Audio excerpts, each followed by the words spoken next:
चलो एक और बड़ी खबर आपको बता दें, उदित राज ने माननीय राष्ट्रपति द्रौपदी मुर्मू जी का अपमान किया है। उदित राज ने माननीय राष्ट्रपति का अपमान किया। बीजेपी ने मामले पर नाराजगी जताई है।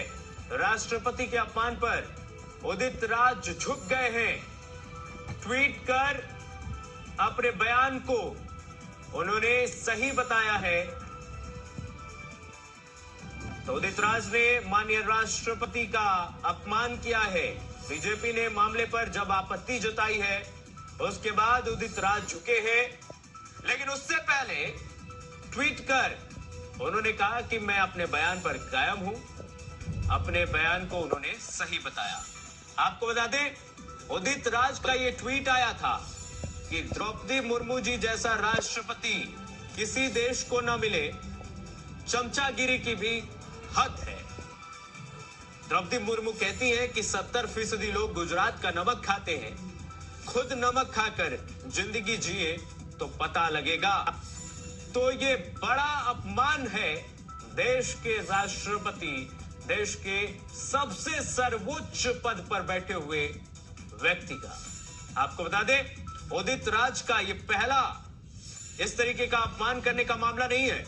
इससे पहले भी वो द्रौपदी मुर्मू जी का अपमान कर चुके हैं, देश की राष्ट्रपति का अपमान कर चुके हैं, और अस्वीकार्य भाषा है एक तरीके से, क्योंकि देश के राष्ट्रपति का इस तरीके से अपमान करना भारत के संविधान का अपमान करना है। और ये ट्वीट भी हम आपको दिखा रहे हैं किस तरीके से उदित राज ने ट्वीट करके भारत के राष्ट्रपति माननीय द्रौपदी मुर्मू जी का अपमान किया है। और इसी खबर पर हमारे साथ ज्यादा जानकारी के साथ और बातचीत करने के लिए न्यूज रूम से हमारे सहयोगी संभव गुप्ता जुड़ चुके हैं। संभव, ये देश के राष्ट्रपति का अपमान ही नहीं बल्कि देश का संविधान का भी अपमान है कि किस तरीके से उदित राज जैसे नेता कहते हैं कि चमचागिरी की भी हद होती है, और इस तरीके से अपमानित भाषा किस तरीके से शोभनीय है, देश के राष्ट्रपति का अशोभनीय है। क्या कीर्तिमान आप तक आवाज पहुंच रही है मेरी? जी संभव, आपको आवाज मिल पा रही है? जी कीर्तिमान जी। कीर्तिमान, चूंकि मैं आपको बता दूं कि राष्ट्रपति का पद एक संवैधानिक पद होता है, उस पर किसी तरह के यहाँ पर टीका टिप्पणी करना उचित नहीं होता। लेकिन उदित राज एक ऐसे नेता हैं जो लगातार बार बार, एक बार नहीं कई बार ऐसे बयान दे चुके हैं और अपने बयानों को लेकर हमेशा वो सुर्खियों में रहे। जी। और लेकिन कीर्तिमान आप तक आवाज पहुंच रही है? जी जी संभव, आवाज मिल पा रही है मुझे। जी, तो कीर्तिमान वो ऐसे नेता रहे हैं कि इससे पहले भी वो बयान दे चुके हैं। जब नियुक्त किया गया था राष्ट्रपति उम्मीदवार के तौर पर द्रौपदी मुर्मू को, उन्होंने उस वक्त भी टिप्पणी की थी। उन्होंने साफ तौर पर कहा था कि जाति देकर खुश हो। ये बात कही थी। उसके बाद उससे पहले राष्ट्रपति पूर्व राष्ट्रपति उन्होंने कहा था जब टिप्पणी कर चुके जी संभव चुके हैं कि दलित खुश हो गए, लेकिन एक संभव आपको आवाज मिल पा रही है? कर पाए इस तरह की टिप्पणी संभव आपको आवाज मिल पा रही है? तीसरे नेता है ये। इससे पहले अजय आलोक, अधीर रंजन चौधरी, इसके बाद उदित राज, ये तीन नेता लगातार यहाँ पर किस तरह से वो संवैधानिक पद का मजाक उड़ाते रहे हैं, उस पर किस तरह से टीका टिप्पणी करते रहे। किसी भी तरह से इसे स्वीकार नहीं किया जा सकता। जी, एक बार फिर से इस टिप्पणी को, जो टिप्पणी की है, उसे किसी भी कीमत पर स्वीकार नहीं किया जाना चाहिए। इसके बाद बीजेपी लगातार हमलावर हो गई है।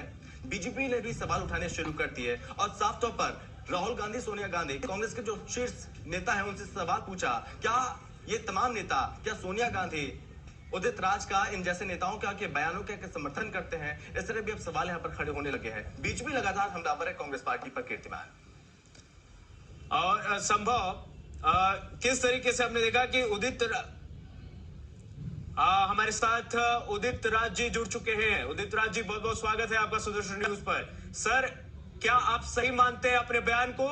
क्या आपने देश के सर्वोच्च पद पर बैठे व्यक्ति का, संविधान का आपने अपमान नहीं किया? सर भाई, आप सवाल तो करने दो भाई, जवाब तो सुन लो, आप ही बोल लो, फिर हम नहीं बोलते। बोलिए सर। मेरा ये कहना है, जब वो उम्मीदवार बनी तो आदिवासी तो वोट तो आदिवासी के नाम पे लेते हैं, तो आदिवासी के लिए आखिर बोले उनकी दो हैसियत है। भारत में किसी की भी दो हैसियत होती, जाति भी होती, पद होता। देखिए, बाबा साहब डॉक्टर अम्बेडकर ने सेपरेट इलेक्टोरेट की बात इसलिए किया था कि गूंगे बहरे सुन करते जाए। आप आदिवासियों के बारे में तो बोलती नहीं है कुछ। इतना अत्याचार हो रहा है, निजीकरण हो रहा है, सारा लूट हो रहा है, वहाँ पर आदिवासी के प्लेसमेंट हो रहे हैं। इसलिए एक दलित आदिवासी का प्रतिनिधि होकर के दलित आदिवासी के हाईएस्ट प्रतिनिधि से सवाल कर रहा है, न राष्ट्रपति से सवाल नहीं कर रहा है। इसलिए ये मेरा दर्द है। लेकिन उदित जी आपको ये नहीं लगता कि जिसके लिए आपने इस सब शब्द का इस्तेमाल किया है वो देश के सर्वोच्च पद पर बैठी हुई एक राष्ट्रपति है, देश के सर्वोच्च संवैधानिक पद है, और आपने इस तरीके की भाषा सर, आपने अपमानित भाषा का प्रयोग किया सर। आपने संवैधानिक पद पर बैठने से क्या आदिवासी नहीं रही? क्या आदिवासी का रिप्रेजेंटेशन से जब चुनाव हो रहा था तब सर वो पूरे भारत की प्रतिनिधित्व करती हैं, पूरे भारत का प्रतिनिधित्व करती हैं सर। आदिवासी के रूप में नहीं, एक भारत के नागरिक के रूप में उनको चुन के लाया जा रहा है। तब तो ये नहीं कोई कहा। तो मैंने फिर कह दिया कि हम अपने प्रतिनिधि से सवाल जवाब करेंगे। अगर ये बात आप करते द्रौपदी जी के लिए तो मैं खुद ऑब्जेक्शन कर देता कि आप अपमान कर रहे हैं। मैं कर सकता हूँ क्योंकि मेरे प्रतिनिधि हैं। मतलब आपको सही लगता है सर इस तरीके का बयान देना राष्ट्रपति के लिए? बिल्कुल। वो हमारे सवाल को नहीं उठाएंगे, हमारे दुख दर्द को नहीं उठाएंगे, हम सवाल करते।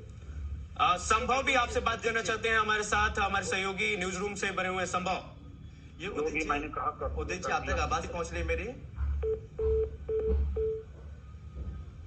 क्योंकि यहाँ पर शायद नहीं सुन पा रहे। बिल्कुल संभव। कीर्तिमान, चूंकि देखिए आपने उनसे अभी सवाल पूछा लेकिन वो कहीं ना कहीं असहज जरूर है। बिल्कुल बातों को घुमा रहे थे संभव जी। आपकी सवालों का किसी भी तरह से जवाब नहीं दे पाए। बिल्कुल उनके पास जवाब ही नहीं है। लेकिन अभी भी इसमें संदेह है। देखिए ये जो बयान है उदित राज जी का है, लेकिन अभी कांग्रेस की तरफ से इस बयान को लेकर कोई स्पष्टीकरण नहीं आया क्या पार्टी का यह बयान है या नहीं है। हो सकता है पार्टी कल के दिन इस बयान से दूरी बना ले, बोल देखिए वो उनका निजी बयान है, ये भी हो सकता है। लेकिन कुछ इस तरह के बयान होते हैं जो कि गरिमा में होते हैं, जो कि संवैधानिक पद पर बैठे हैं, उस पद के लिए किसी भी तरह से बर्दाश्त नहीं किए जाने चाहिए। संभव आपको रोकेंगे, आइए आपको सुनवाते हैं कि शहनवाज हुसैन ने क्या कुछ कहा है इस मुद्दे पर। नरोत्तम